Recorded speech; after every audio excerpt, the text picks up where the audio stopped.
Hello to all. Well, this is part 2 for the chapter Ecosystem, class 12. So here we go.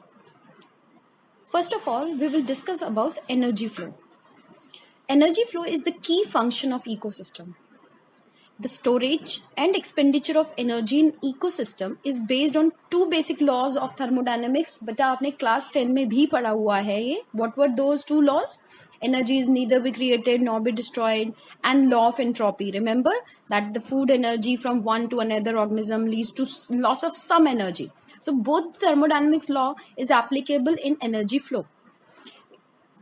Well, it must be understood that all changes in energy forms can be accounted for energy flow in any system. I am repeating, please listen to me carefully. It must be understood that all changes in energy forms can be accounted for energy flow in any system.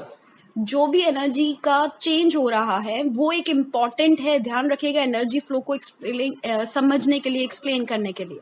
Well, अगर हम plants की बात करें तो sun is the ultimate source of energy for all the ecosystem. Of course we know. अब उसमें से plant जो है वो क्या ले रहा है? प्लांट ले रहा है बेटा PAR. What is PAR? That is photosynthetically active radiation. Total sunlight का अगर 100% इंसिडेंट सोलर रेडिएशन है तो उसमें से PAR जो है 50% है, and absorbed by gases or water vapor, reflected by clouds, scattered by dust particle, वो remaining जो part है that is 50%. So जो 50% PAR है उस 50% में से कितना ग्रॉस प्राइमरी प्रोडक्टिविटी होती है प्लांट्स के अंदर? दैट इज 1 to 5% और 2 to 10% here I had mention. Now ये जो आ रहा है 2 to 10%, उसमें से नेट प्राइमरी प्रोडक्टिविटी जो होगी प्लांट्स के पास वो कितनी होगी? 10% ओनली. और 90% कहाँ जाएगी? 90% जाएगी वो उनके खुद के रेस्पिरेशन में.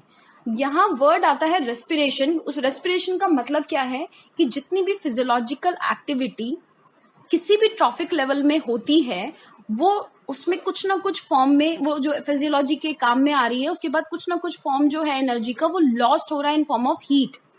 सो ध्यान रखिएगा, दोबारा रिपीट कर रही हूं, जो इंसिडेंट सोलर रेडिएशन है, जो आ रही है सोलर रेडिएशन, वो अगर 100% है तो उसमें से 50% जो है वो है PAR, which is of course visible spectrum है, विजिबल लाइट है जो प्लांट्स के लिए अवेलेबल होता है. And the remaining 50% is either absorbed by gases or water vapor or reflected by clouds or scattered by dust particles. That is 50%.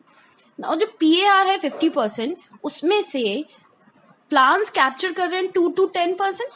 अब वो 2 to 10%, मैं एग्जाम्पल ले रही हूँ, 2% अगर हम ले रहे हैं तो 2% का 10% तो वो अपने अंदर स्टोर करके रखेंगे, बाकी का 90% जो है वो काम में ले लेंगे, वो लॉस्ट हो जाएगा वापस से एनवायरमेंट में. किस फॉर्म में? हीट एनर्जी के फॉर्म में, राइट. सो प्लीज इस चीज को दिमाग में रखिएगा. नाउ फ्लो ऑफ एनर्जी कैसा होता है? हमेशा यूनिडायरेक्शनल. सन से प्लांट में आएगा, प्लांट से एनिमल में जाएगा, नाउ एनिमल से फिर से आएगा वो नेक्स्ट एनिमल ट्रॉफिक लेवल पे. So this flows unidirectional flow. Lindeman ने 1942 में 10% लॉ दिया था. आई एम श्योर आपको क्लियर होगा व्हाट इज 10% लॉ, और अभी मैंने आपको एक्सप्लेन भी कर दिया कि हर एक ट्रॉफिक लेवल को खुद के काम में लेनी होती है एनर्जी. 90% कंज्यूम करते हैं, सिर्फ 10% अवेलेबल होता है नेक्स्ट ट्रॉफिक लेवल के लिए. ये साइंटिस्ट ने बताया था 1942 में, जो आपको अपने दिमाग में रखना है.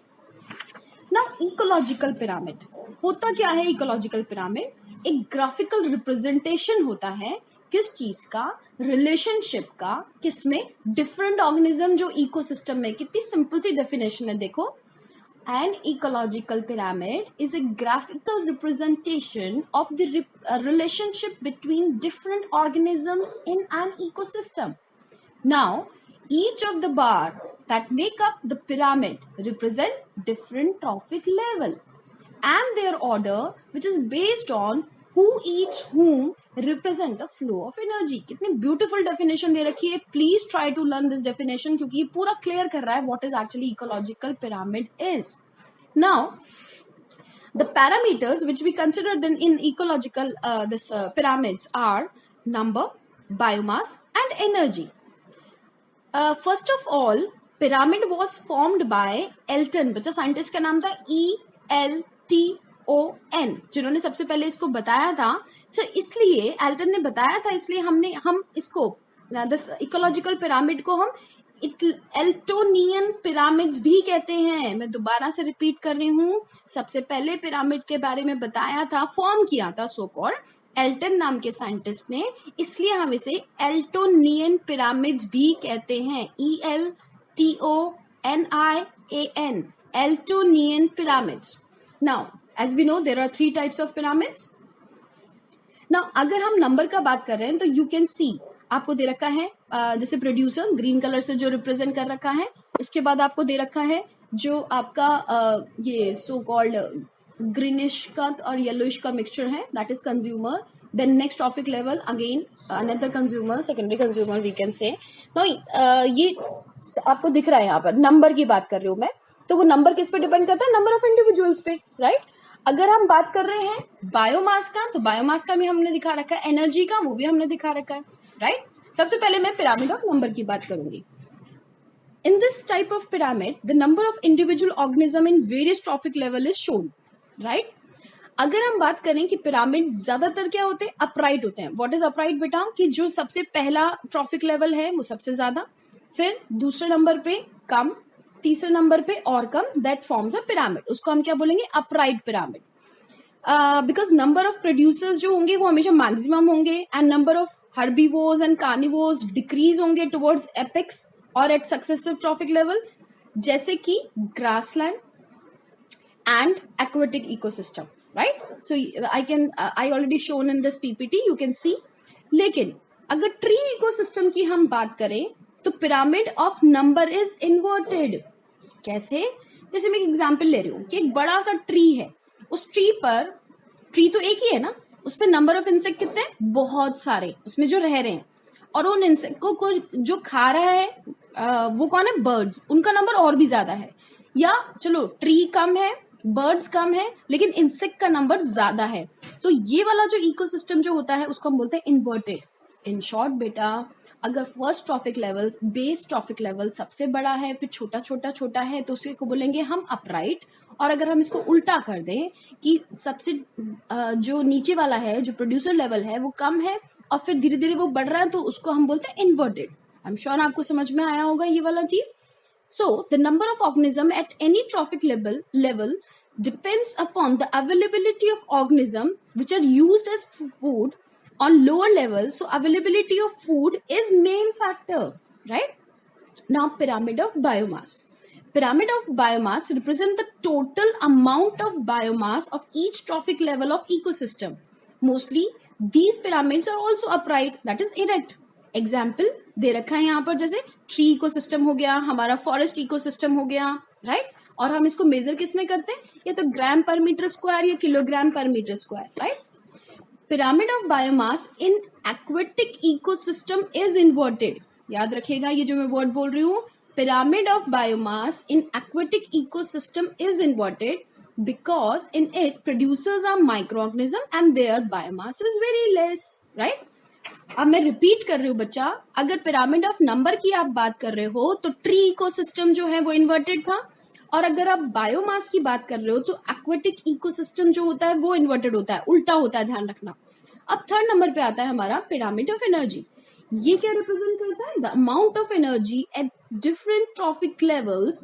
Energy pyramids are always upright और इरेक्ट। ध्यान रखिएगा, पिरामिड ऑफ एनर्जी अगर हम बात कर रहे हैं तो वो इन्वर्टेड कभी नहीं हो सकता, no exception to it, because there is a gradual decrease in energy at successive trophic level. जैसे जैसे ट्रॉफिक लेवल बढ़ेगा एनर्जी लेवल तो कम होगा ही होगा, राइट।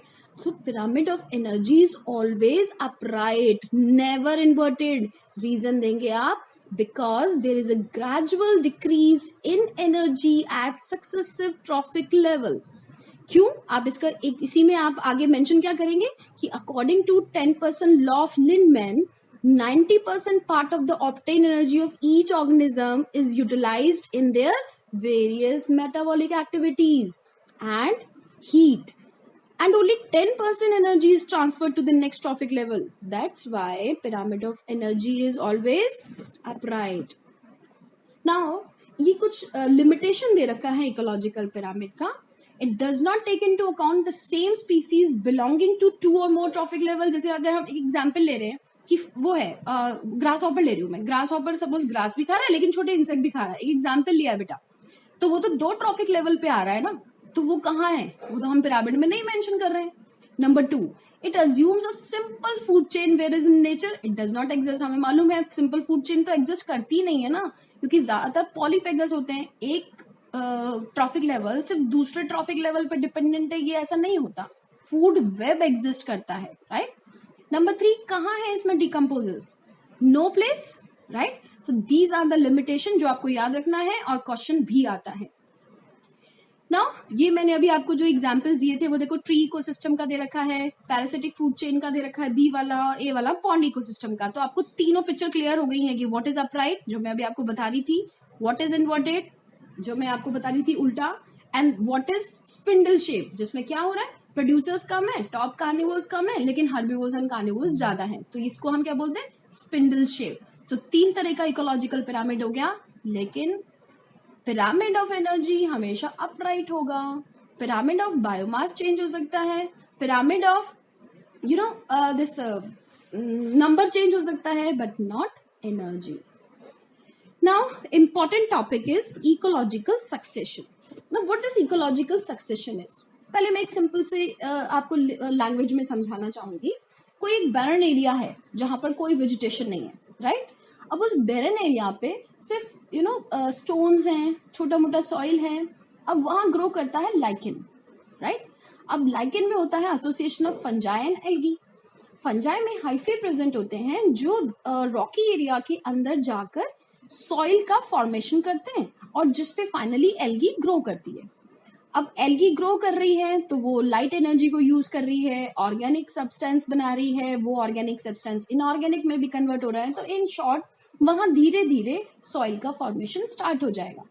अब सॉइल बन रहा है तो जहां लाइकेन आया है वहां स्टार्ट हो जाएगा क्या चीज, कि थैलोफाइटा के बाद ब्रायोफाइट्स भी आएंगे, टेरिडोफाइट्स भी आएंगे, जिम्नोस्पर्म्स भी आएंगे, एंड फाइनली एंजियोस्पर्म्स भी आएंगे।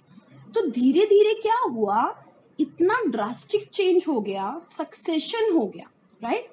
अब वो सक्सेशन 2 तरह का होता है, एक प्राइमरी सक्सेशन जिसमें क्या होता है कि स्टार्टिंग से जीरो से स्टार्ट कर रहे हैं, and what is secondary succession, जैसे एग्जांपल बताती हूँ मैं आपको, सरिस्का में आग लगा, राइट, फायर की वजह से सारा का सारा वेजिटेशन खत्म हो गया, लेकिन वहां उसका वो ऑर्गेनिक सब्सटेंस है, अब वहां पर दोबारा से सक्सेशन होना is damn easy compare to primary succession, right. इसका बेटा आगे की स्लाइड में डिफरेंशिएशन दे रखा है जो आपको बहुत अच्छे से समझकर करना है। Now what is ecological succession, there is a gradual and fairly predictable change in the species composition of a given area during succession। ऐसा हो रहा है, स्टार्ट हमने लाइकेन से किया एंड हमने एंजियोस्पर्म से किया, तो लाइकेन क्या हुआ, Pioneer species, starting species, and angiosperm क्या हुआ, क्लाइमेक्स स्पीसीज। और ये जो स्टेप्स हैं, सबसे पहले लाइकेन, उसके बाद थैलोफाइटा, उसके बाद ब्रायोफाइटा, ये सारे सेयर्स कहलाते हैं बेटा, ये हमारी एनसीईआरटी में बहुत अच्छे से दे रखा है, उसको प्लीज एक बार उसके भी गो थ्रू होना। नाउ इसका मैं थोड़ा डिफरेंशिएशन बताऊंगी क्योंकि मोस्ट ऑफ द क्वेश्चंस जो आते हैं वो इस पर बेस्ड आते हैं कि आप प्लीज डिफरेंशिएट कीजिए। Now primary succession is defined as the type of ecological succession which occurs or start from the barren, I told you, uninhabited and unoccupied areas such as newly formed pond, rock, dunes, etc.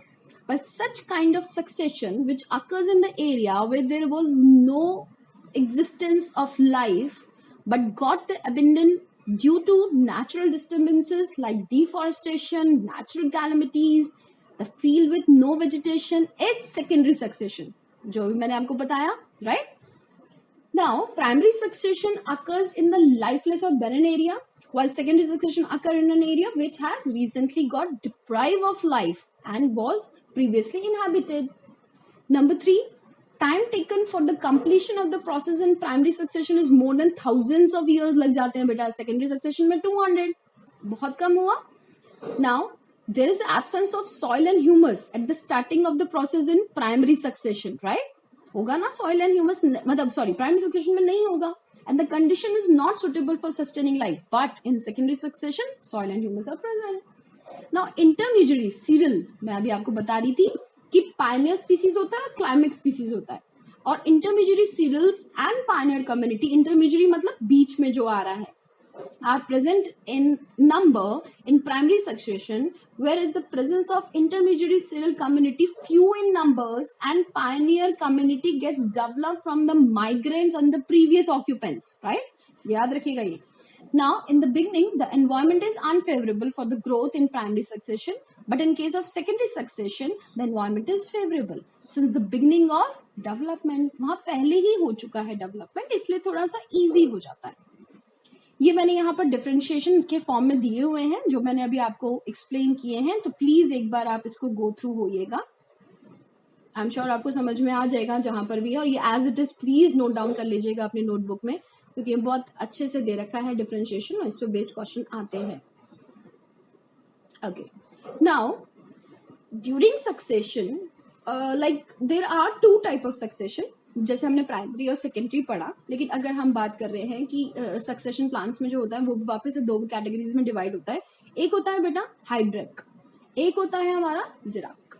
Now what is hydric? That is पानी के अंदर.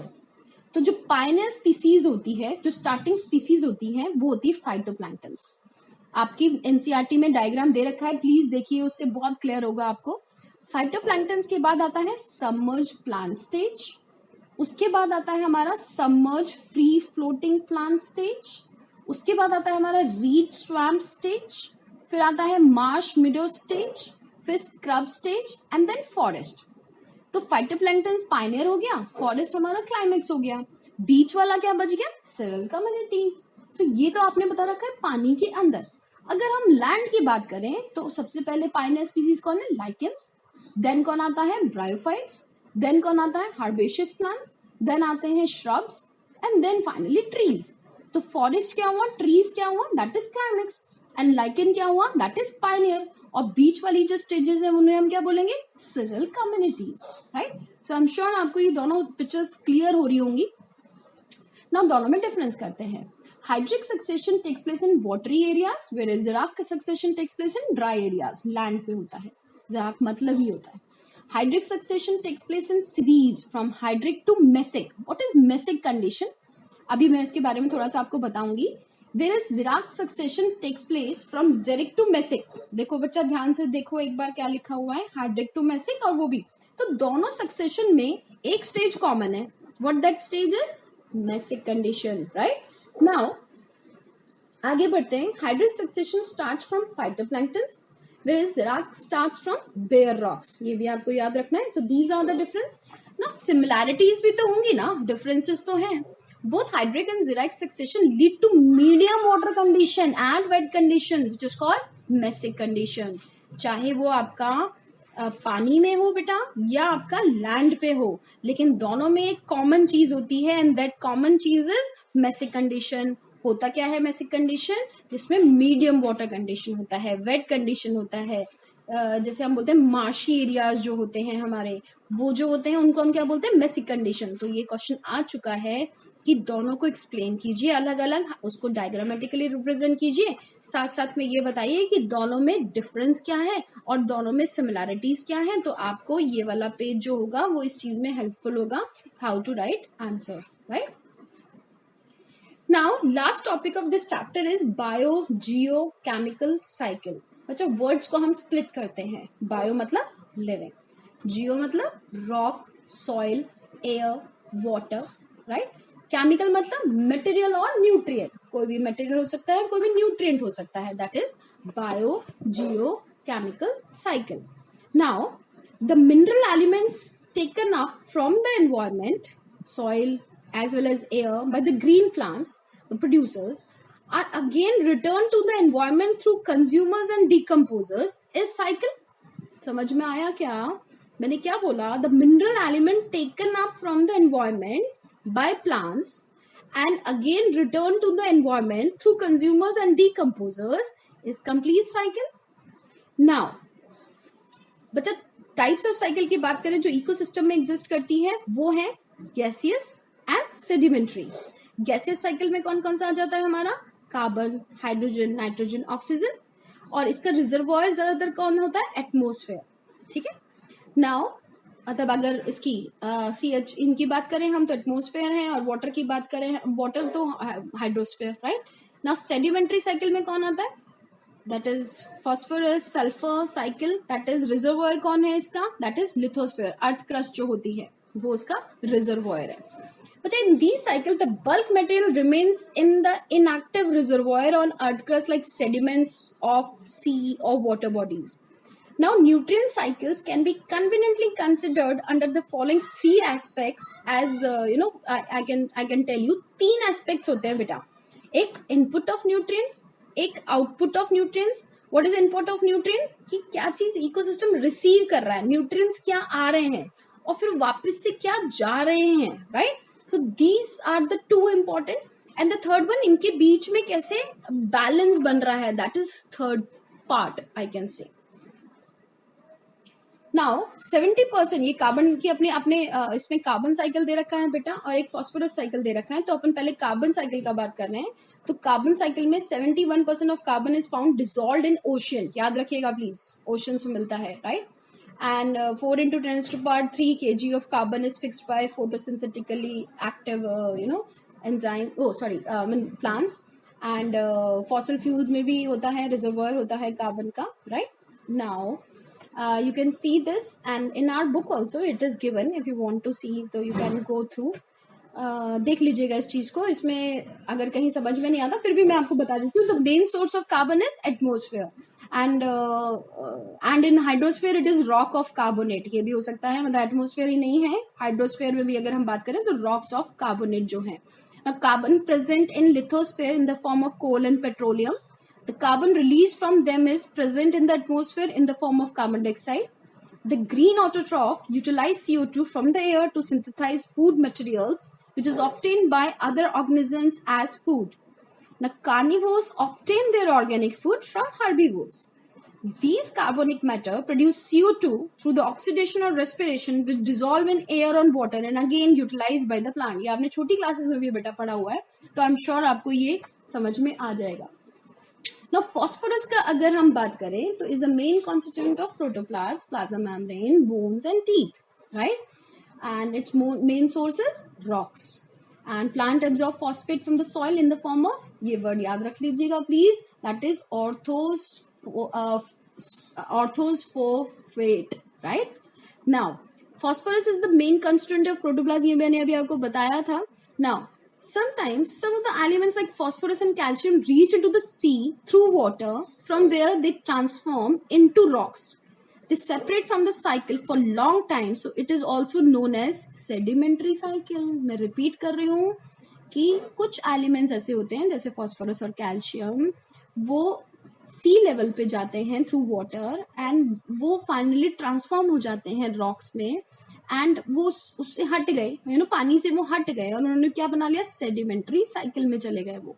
But when these rocks break after some time, then this phosphorus is again made available to the sea plant or seaweeds, which pass into fish and seabirds, pass होता जाएगा, and the excretory material of bird on the rock of sea shore is called guano, and it is source of phosphorus. मैं दोबारा बता रही हूँ, the excretory material of birds on the rocks of seashore is guano, GUANO, and it is source of phosphorus.